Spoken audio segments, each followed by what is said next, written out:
Hello students, welcome back. इसके पहले वाले लेक्चर में हमने प्रिंसिपल क्वांटम नंबर स्टडी किया था। Today's our topic for discussion is azimuthal quantum number represented by small L. This is azimuthal quantum number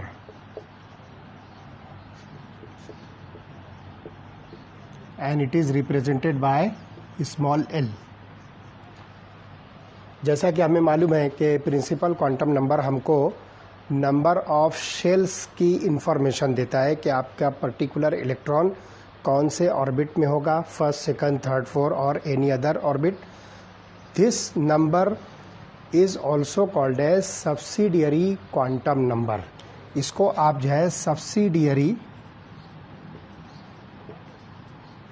quantum number भी कह सकते हो। This is also called as subsidiary quantum number. Atomic orbitals with same value of n but different values of l constitute a sub shell belonging to the shell for the given value of n। आपके पास यहाँ पर जो है कोई atomic orbital है, तो उसके अंदर जो है आपको भले ही n की वैल्यू सेम मिले, लेकिन वहाँ पर जो है एजीमुथल क्वांटम नंबर की वैल्यू जो है डिफरेंट भी मिल सकती है।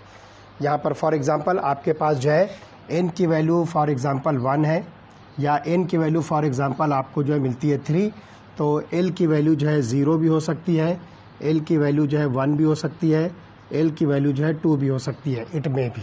तो आपके पास अगर प्रिंसिपल क्वांटम नंबर जो है सेम है बट एजीमुथल क्वांटम नंबर में भी डिफरेंट, तो ये डिफरेंट क्यों होगा, कैसे होगा, वो आगे हम जो इसको जो है आसानी के साथ जो है स्टडी कर सकते हैं।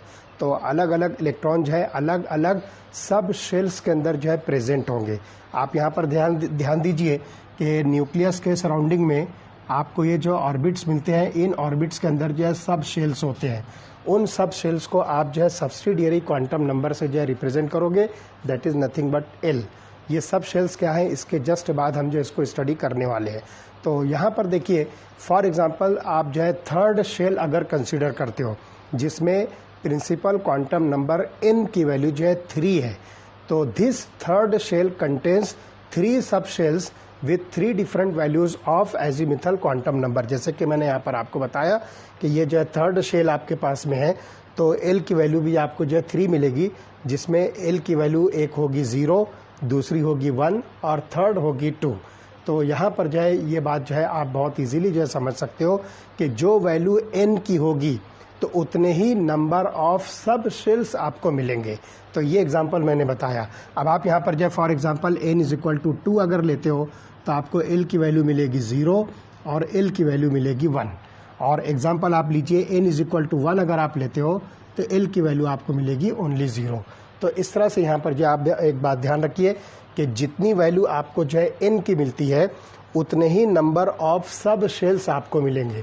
तो अगर n की वैल्यू 3 है तो 3 सब शेल्स होंगे, n की वैल्यू 2 है तो आपको 2 सब शेल्स मिलेंगे, n की वैल्यू 1 है तो आपको 1 सब शेल मिलेगा। तो इस तरह से आपको यहाँ पर जो है सब शेल्स की जो इन्फॉर्मेशंस मिलेगी जिसमें different values of azimuthal quantum numbers आपको मिलते हैं। The values of l ranges from 0 to n-1। इसकी जो वैल्यू होगी that ranges from 0 to n-1। अब n की वैल्यू अगर आप 3 लेते हो तो 3 - 1 दैट इज इक्वल टू 2। तो 0 टू 2 जो है आपको जो है वैल्यू मिलेगी। तो n की वैल्यू पर जो है आप जो है इजीली एजीमुथल क्वांटम नंबर जो है कैलकुलेट कर सकते हो। 10 K shell with n is equal to 1 contains only one sub shell having l is equal to 0। तो आप यहाँ पर देखिए ये जो है आपको K shell जो है मिल रहा है जिसमें n की वैल्यू आपको 1 मिलती है, तो इसमें जो है l की वैल्यू जो है 0 होगी, क्योंकि यहाँ पर जो है n-1 अगर हम लेते हैं तो 1 - 1 इज इक्वल टू 0। तो ये K shell के लिए आपको यह वैल्यू मिलती है। उसके बाद जो है l shell जो मिलता है, तो K के बाद जो है l शेल अगर हम देखें जिसमें n की value that is the principal quantum number is equal to 2, तो इसके अंदर जो है आपको 0 और 1 दो वैल्यूज मिलेगी। तो 0 भी मिलेगी और 2 - 1 इज इक्वल टू 1। तो इस तरह से जो है आपको यहाँ पर दो वैल्यूज मिलेगी। और उसके बाद जो है m शेल के लिए आपको जो है l की वैल्यू 0, 1 और 2 ये 3 वैल्यूज जो है मिलेगी।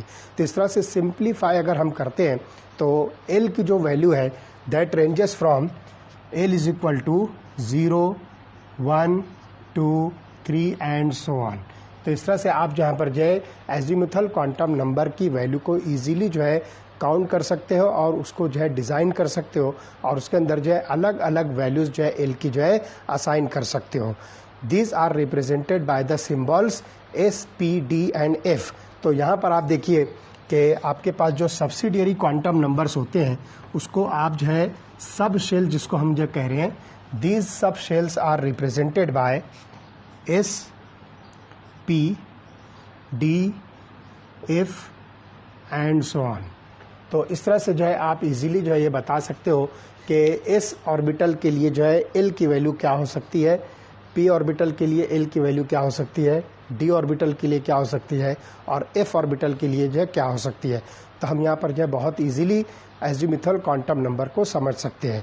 तो दो बातें हमारे सामने आ गई।